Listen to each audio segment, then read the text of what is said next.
창세기 8장 말씀 되겠습니다.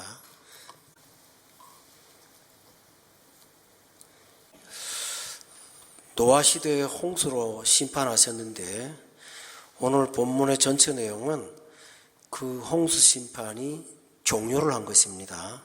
그리고 새로운 세상이 시작된 것이 오늘 본문의 내용이 되겠습니다. 여기 우리에게 주시는 말씀이 무엇일까요?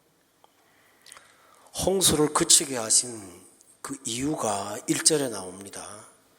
하나님이 노아와 그와 함께 방주에 있는 모든 들짐승과 가축을 기억하사, 이게 강조점입니다. 방주 안에 있는 노아의 가족과 그 속에 타고 있는 들짐승과 가축이 방주에 있는 것이 한계가 왔기에 하나님께서 홍수를 그치고 심판을 멈추셨습니다. 이 사실은 심판 안에 믿는 자들을 보호하시는 하나님의 구원이 있다는 사실을 발견하게 됩니다.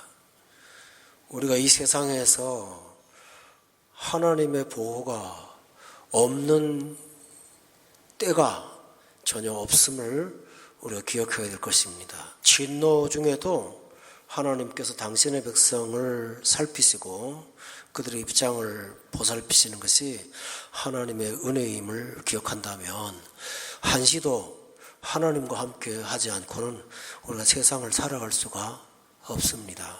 이것은 굉장히 중요한 내용이 될 것입니다.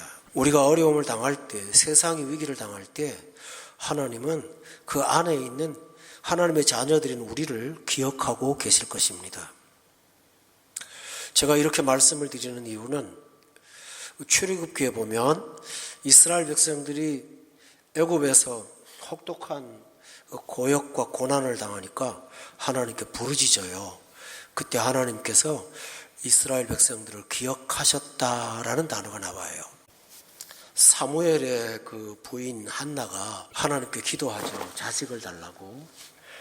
그런데 집에 갔을 때 하나님께서 침상에 누워있는 한나를 기억하셨다라고 기록이 되어 있어요. 또 소돔과 고모라 성이 멸망당할 때 하나님이 소돔성에 있는 롯을 아브라함의 기도를 기억하셔서 그를 구원하셨다라고 되어 있어요. 그래서 이것은 우리에게 주어지는 굉장히 중요한 내용인데요. 하나님께서 우리 삶에 언제나 함께 하시기 때문에 위기나 어려움을 당할 때도 하나님이 지키신다는 사실을 믿고 사시기를 바랍니다. 두 번째로는 8장 1절에 보니까 홍수가 그쳤을 때 비만 그치지 않고 바람을 땅 위에 불게 하셔서 물이 줄어들었다고 기록되어 있습니다. 어떻게 했냐 하면 바람이 큰 기계처럼 3절에 보니까 물에 땅에서 물러가도록 밀어냈습니다. 그래서 150일 후에 줄어들고 점점 물러가서 지면에 물이 거치도록 하나님이 역사하셨습니다. 이 두 번째 사실은 하나님께서 자연이나 하나님의 방법을 통해서 우리를 항상 구원하시고 도우신다는 사실을 보여주고 있습니다. 그냥 하루하루 부는 산들바람일지라도 하나님께서 그것을 사용해서 우리를 구원코자 하시면 구원의 도구가 될 수 있다는 사실을 믿는다면 이 세상 천지에 어디에 있든지 우리는 하나님의 보호하심을 입고 안전히 거할 수가 있게 됨을 믿습니다. 이것이 큰 은혜입니다. 세 번째로는 2절에 보면 기품의 샘과 하늘의 창문이 닫혔다고 기록되어 있는데 지난 시간 저는 기품의 샘과 하늘의 창이 열려서 홍수가 시작되었다는 것을 여러분께 일러드렸습니다. 그것은 창세기 1장에서 나오는 하나님이 물을 나누었던 것을 원위치로 시켰던 그 사건이라는 것을 알려드렸습니다. 그런데 오늘 본문에 보니까 하나님께서 기품의 샘을 닫고 하늘의 창문도 닫아 주셨습니다. 이 세 번째 원리는 우리가 아무리 세상에서 어려움을 당하고 환난 속에 있더라도 하나님이 그 문제의 원인을 닫아버리시면 인간의 세상으로는 도저히 안 될 일들이 그날 끝나게 된다는 것을 보여줍니다. 그러므로 하나님과 동행하는 것이 얼마나 귀하고 복된 일입니까? 이 세상은 우리 힘으로는 도저히 스스로 살 수가 없습니다. 하나님의 은혜가 없으면 하루도 살 수 없음을 기억하고 여러분은 은혜를 귀하게 여기시기를 바랍니다. 이것이 은혜의 역사입니다. 또 참 신기한 게 있습니다. 물이 땅에서 자꾸 물러가는데 나중에 알고 보니까 방주가 아라랏산 이 4절에 보니까 산에 머물렀다라고 돼 있어요. 그 5절에 보니까 산들의 봉우리가 보였다는 말을 보아서 이 아라랏산 꼭대기에 하나님께서 배를 갖다가 올려다 놓으신 것입니다. 배는 물에 있어도 뜨잖아요, 그죠? 그런데 하나님이 왜 꼭대기에다 갖다 놓으셨을까요? 그것은 지금 땅이 거의 1년간 물에 차 있었기 때문에 수렁이 되어 있을 거예요. 거기 가서 발을 디딜 수가 없지요. 말하자면 바위 투성이 산 꼭대기가 가장 안전한 장소지요. 다시 말하면 하나님은 우리를 구원하시되 가장 안전한 곳에 우리를 두신다는 사실을 본문이 가르쳐 주는 것입니다. 때로는 우리가 우리 입장으로 헤아려 볼 때는 가장 위험한 것 같은데 하나님이 두신 곳은 가장 안전한 곳인 것을 우리는 믿어야 될 것입니다. 이것이 특징입니다. 여러분 아라랏산 꼭대기에 머물렀을 때 그 많은 짐승들하고 노아는 그 높은 산 매트를 내려가야 했겠지요. 참 어려웠을 거예요. 그렇지만 노아 보기에는 거친 산봉우리지만은 하나님이 주신 그곳이라면 이 세상 어디에도 없는 가장 안전한 장소라는 사실을 우리가 알 수가 있습니다. 이스라엘 백성들이 보리떡 5개하고 물고기 2마리로 배불리 먹었던 곳은 잔디밭이라고 기록되어 있거든요. 그런데 하나님께서 제자들을 빨리 예수님이 가라고 거기 떠나라고 해서 바다 한복판에 보내셨어요. 그런데 그 잔디밭은 아무런 문제가 없었지만 바다 한복판에서는 풍랑이 일어나서 거의 죽게 됐었습니다. 그런데 그곳이 제자들에게는 푸른 초장보다 더 안전한 장소였어요. 왜냐하면 영적인 부패로부터 그들을 하나님 보호하신 거예요. 예수님을 왕으로 삼겠다고 하는 잘못된 동기로부터 거룩한 삶을 보호하신 거예요. 그리고 그 바다 한복판에서 예수님이 바다를 잔잔케 하시는 기적을 보게 하심으로 하나님을 또 경험하게 한 위대한 장소가 됐죠. 그렇다면 사람의 눈으로 볼 때는 갈릴리 해변가가 안전한 곳이지만 깊은 밤 사경에 고난을 당했던 바다 한복판은 하나님이 허락하신 구원을 체험하는 장소라는 사실입니다. 노아에게 하나님께서 이런 은혜를 허락하여 주셨으니 우리의 판단을 뒤로 두고 무엇이든지 항상 감사로 받는 것이 우리가 할 일입니다. 또 하나 있습니다. 여기까지는 하나님이 일을 하셨습니다. 근데 6절에 보면 노아가 이제 일을 시작합니다. 창문을 열었어요. 여러분 아시죠? 지난 시간 우리 들었지 않습니까? 그 창문 참 작은 거예요. 그저 새 한 마리 내보낼 정도의 조그만 창문이죠. 근데 처음에 노아가 땅에 물이 말랐는지를 알고 싶어서 까마귀를 보내요. 왜냐하면 5절에 보니까 창문을 열고 보니 산들의 봉우리가 보였다고 돼 있잖아요. 그런데 물이 빠졌다는 확신이 없으니까 이제 까마귀를 내놔요. 근데 7절에 가만히 보세요. 까마귀가 땅에서 마르기까지 날아 왕래를 했어요. 쉴 데도 없는데 어떻게 이렇게 왕래를 하는지요. 중요한 사실은 까마귀는 방주가 안전한 처소지만 돌아오지 않았어요. 여러분 까마귀 보내는데 지혜가 있습니다. 비둘기하고 까마귀의 차이는 먹는 그 양식이죠. 까마귀는 부패한 육류도 먹고 아무거나 다 먹습니다. 그리고 비둘기는 초식 동물이죠. 까마귀를 날아서 보냈더니 안 돌아옵니다. 아, 어느 정도 먹을 게 있겠구나. 예비 판단을 한 것입니다. 여러분, 이 사실을 잘 생각하셔야 됩니다. 왜냐하면 하나님이 모든 일을 하셨잖아요. 별을 꼭대기에다 올려놓고 바람이 불게 해서 물이 물러가게 하고 산들의 봉우리로부터 물이 마르게 하시는 그 전능하신 하나님께서 노아한테 땅이 말랐다는 여부를 말씀하지 않으세요. 여기 귀한 은혜가 있어요. 하나님은 우리가 로봇처럼 살기를 원하지 않고요. 하나님 말씀을 따라서 우리의 지각을 사용하며 살기를 원하세요. 노아가 어떻게 하나 하고 하나님이 보시는 거죠. 내가 여기까지 했으니까 너 이제부터 네가 해. 그거 아니에요. 노아가 어떻게 하나 하고 보는 거예요. 보리떡 5개하고 물고기 2마리 또 얘기할게요. 거기 보면 예수님이 제일 먼저 그 12명의 제자 가운데 베드로를 찾았으면 베드로가 큰 소리 뻥 쳤을 거예요. 하실 수 있음을 믿습니다. 그랬을 거예요. 근데 의심 많은 빌립을 언급하시면서 빌립아, 너 이거 이 떡을 어디서 사서 먹이겠느냐고 물어요. 근데 거기 성경에 뭐라고 기록되어 있냐면은 하나님이 어떻게 하실 것을 아시고 빌립을 시험코자 합니다. 이렇게 되어 있거든요. 빌립이 하는 말이 200데나리온 떡이 있을지라도 부족합니다. 라고 이제 말을 하니까 옆에 있는 제자들이 마가복음판에 보면 저들을 집으로 돌려보내서 자기들 먹을 걸 사 먹게 하소서.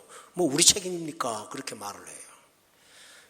그때 예수님께서 50씩 전부 다 띄어서 저 잔디밭에 앉게 하라고. 그리고 떡을 띄워주시죠. 여기서 중요한 사실은 여기까지 내가 했으니까 이제부터 네가 해. 그게 아니에요. 신앙생활은. 하나님이 하나님이 주신 지혜로 이 세상을 어떻게 분별하고 사는지를 보기를 원하세요. 하나님. 그러나 물이 말랐다는 것을 가르쳐주고 나가라고 하는 것은 노아의 판단이 아니라 하나님의 명령이었어요. 이 사실은 굉장히 은혜로워요. 우리가 이만큼 하신 하나님을 따라서 우리 인생을 이제 내가 스스로 끌고 가야 돼. 아니요. 하나님은 처음부터 마지막까지 구원자이세요. 그런데 왜 우리에게 이런 일을 시킬까요? 그것은 하나님의 일에 우리를 참여시키시는 귀한 은혜예요. 나를 귀하게 대접하는 거죠.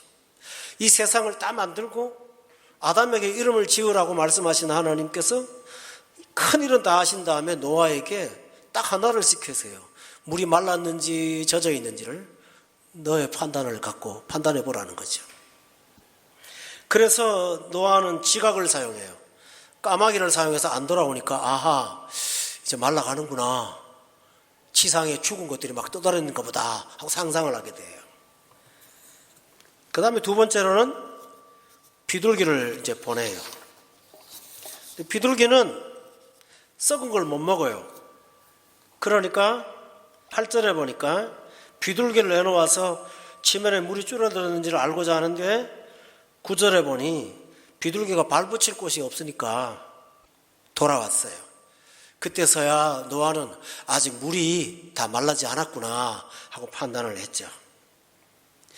여러분, 여기까지 하나님이 침묵하고 계시죠? 그리고 10절에 보니까 또 7일을 기다렸어요. 물이 마르기를. 그리고 비둘기를 방주에서 내어놓으니까 이 비둘기가 참 은혜로운 비둘기입니다. 11절에 보니까 땅에 새싹이 돋았다는 증거를 갖고 왔어요. 비둘기가 잎사귀를 하나 물고 왔죠. 그래서 노아가 땅에 물이 줄어들었구나 하는 것을 알게 되고 또다시 7일을 기다렸어요. 그리고 비둘기를 내어놓으니까 이제는 돌아오지 않았습니다. 아, 이제는 가도 되겠구나. 결심이 됐고 마음의 판단이 섰습니다. 우리가 기도할 때 가끔은 하나님이 어떤 사건을 해결해 주시는 것도 있지만 우리에게 지혜를 주실 때가 참 많아요. 아이디어를 주시고 우리에게 판단의 능력을 주셔서 우리가 지혜로 하여금 그 일을 은혜롭게 해결하도록 하시는 것이 하나님의 은혜예요. 그런데 막상 그 지혜를 사용할 때 막판에 가서는 하나님이 지혜가 열매를 맺도록 역사를 하세요. 그게 하나님이 하시는 일인데 참 기뻐요. 이렇게까지 일한 노아가 내 판단이 옳아라고 생각하지 않았어요. 그는 이제 하나님이 들어가게 하셨으니까 나오라고 하시는 명령을 하시겠지 하고 명령의 때를 기다리는 거. 이게 신자의 자세예요. 예수 믿는 사람은 내 판단을 과신하지 않아요. 예수 믿는 사람은 내 판단이 아무리 정확하고 옳더라도 하나님의 신호를 기다려요. 이게 굉장히 중요한 거예요. 내 눈에는 계산상 맞고 다 될 것 같고 막 밀어붙이면 이거 적절한 기회라고 정말 의심 없이 판단이 돼요. 그러나 그때 저와 여러분이 할 일은 하나님이 개입하시는 시간을 기다리는 거예요. 이게 대단히 중요한 거예요. 굉장히 중요한 거예요. 우리는 우리의 감성이 우리를 움직일 때 이성이 흐려질 수도 있고 어떤 것에 크게 영향받아서 우리가 유혹받으면 그것에 끌릴 수도 있어요. 그럴 때 성령께서 우리를 온전한 길로 인도해 주실 때까지 우리는 기다리는 마음이 필요합니다. 대단히 중요하죠. 아브라함의 그 종이었던 엘리멜렉이라고 있습니다. 아브라함이 늙어서 며느리를 구하러 그 종을 보냅니다. 이 종이 기도를 해요. 뭐라고 기도하냐면 하나님, 제가 우물가에 지금 있습니다. 혹시 좋은 처녀가 하나 온다면 그 처녀가 와서 낙타에게 물 주고 나한테 물을 주는 자상하고 친절한 처녀라면 제가 하나님의 인도하심으로 받겠습니다. 이렇게 기도를 합니다. 근데 기도한 대로 돼요. 놀랐어요. 이 아브라함의 종이 이 사실을 보면서 당장 우리 집에 가자라고 하지 않고요. 이 일을 보았지만 하나님이 일을 어떻게 하시는지를 보기 위해서 딱 한마디를 물어요. 그 처녀한테 너희 집 누구 집 딸이냐고.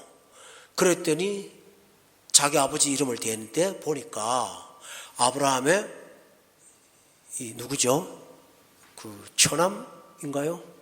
처남이에요. 그래서 하나님이 인도하심이 있구나. 그래도 말을 안 해요.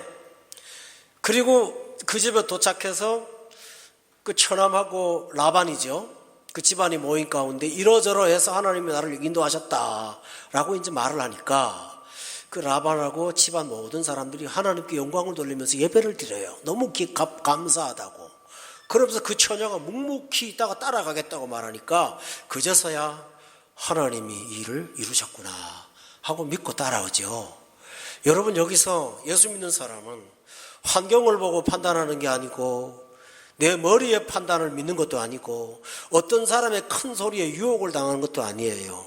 잠시 기다려요. 뭘 기다려요? 이게 정확한가 따져보는 게 아니에요. 하나님이 일을 어떻게 하시는가? 하나님의 신호를 보는 거예요. 여러분, 아멘이세요? 제가 운전면허증 시험 볼 때 그런 문제를 공부한 적이 있어요. 교통 신호등이 고장나면 무엇이 우선순위의 신호입니까? 라는 건데 교통신호가 있더라도 교통경찰이 앞에 서가지고 손짓하면 그게 우선이라고 하는 걸 제가 공부한 적이 있어요. 교통신호는 파란불인데 순경에 가지 말라 그러면 못 가는 거죠. 그죠? 이것처럼 우리 눈에는 파란불이 보여요. 그렇지만 하나님께서 파란불의 신호를 주지 아니하시면 기다릴 줄 아는 게 성령이 나를 이끌어 가시는 인도함을 받는 하나님의 자녀들의 자세라는 사실을 믿으시기 바랍니다. 이 노아가 이런 아름다운 선례를 보여주었습니다. 이렇게 기다린 노아에게 15절에 하나님이 노아에게 말씀을 하십니다. 16절에 너는 내 아내와 내 아들들과 내 며느리들과 함께 방주에서 나오라고 그제서야 명령하십니다. 그런데 여러분 잘 보세요. 17절에 보니까 16절은 우리는 한글 문장이 안 끝났어요. 나오고라고 되어 있죠. 17절에 보니까 그 말씀의 결론이 끝에 생육하고 땅에서 번성하리라 라고 말씀하셨어요. 여러분, 여기서 알 사실은 하나님의 명령에는 언제나 축복이 따라 있어요. 이 귀한 거예요. 번성하리라. 내가 내 판단으로 가면 이게 될까 안 될까 항상 의심하죠. 내가 환경을 보고 따라가면 이번에도 모험이야. 리스크를 끌어안고 가는 거죠. 그런데 하나님은 명령하실 때 될지 안 될지 몰라. 그게 아니고 너 나가면 번성하야 하고 말씀하시는 거예요. 그래서 하나님의 명령에 따르는 사람은 하나님의 축복도 동시에 약속으로 갖고 간다는 사실을 믿으세요. 이게 하나님의 은혜입니다. 정말 귀한 겁니다. 그래서 노아는 축복을 부여받고 그걸 갖고 방주에 나왔습니다. 9장 1절에 보십시오. 하나님이 노아와 그 아들들에게 복을 주시며 라고 말하면서 새로운 인생을 시작하지 않습니까? 그처럼 하나님 말씀에 순종하고 사는 사람들에게는 하나님이 옳은 곳으로 인도하고 결말까지도 이루신다는 사실을 여러분 믿으시기 바랍니다. 이것이 하나님이 하시는 귀한 은혜라는 게 얼마나 귀한지 몰라요. 그런데 방주에서 나온 노아가 제일 먼저 한 일이 20절에 나옵니다.